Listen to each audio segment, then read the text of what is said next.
शेतकरी बांधवांना आणि शेतकरी पुत्रांना नमस्कार. एका दाण्याचे लाख दाणे आणि एका रुपयाचे लाख रुपये करण्याच्या सिरीजमध्ये आपण फार्मा मार्केटिंग हे क्षेत्र मागच्या वेळेस पाहिलं. आज आपण वेगवेगळे सेल्स आणि मार्केटिंग पाहू.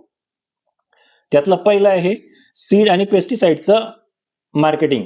सीड आणि पेस्टिसाइड मार्केटिंग मध्ये खूप कंपन्या आहेत. जरी आपलं शिक्षण कमी असलं तरी आपण या क्षेत्रामध्ये आपलं करिअर करू शकतो.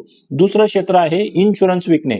इन्शुरन्स, आपल्याला असं वाटतं की लोक इन्शुरन्स घेत नाहीत, परंतु दोन असे इन्शुरन्स आहेत की जे प्रत्येक जण आज घेतं. एक टर्म प्लॅन आणि दुसरं मेडिक्लेम.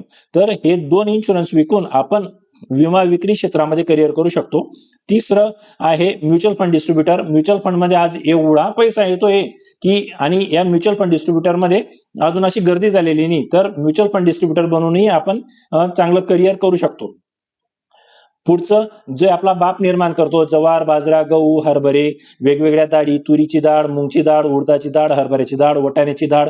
तर हे शेतकऱ्याने उत्पादन केलेले उत्पादने आपण डिरेक्टली मार्केटमध्ये विकायचे, आपले ब्रँड बनवून ते मार्केटमध्ये विकायचे.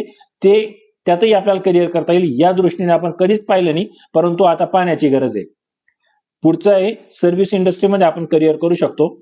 अजून एक गोष्ट तुम्ही लक्षात घ्या की प्रत्येक तालुक्याला, प्रत्येक जिल्ह्याला न्यायालय असतात आणि या न्यायालयांमध्येही करिअरच्या खूप चांगल्या संधी आहेत मित्रांनो.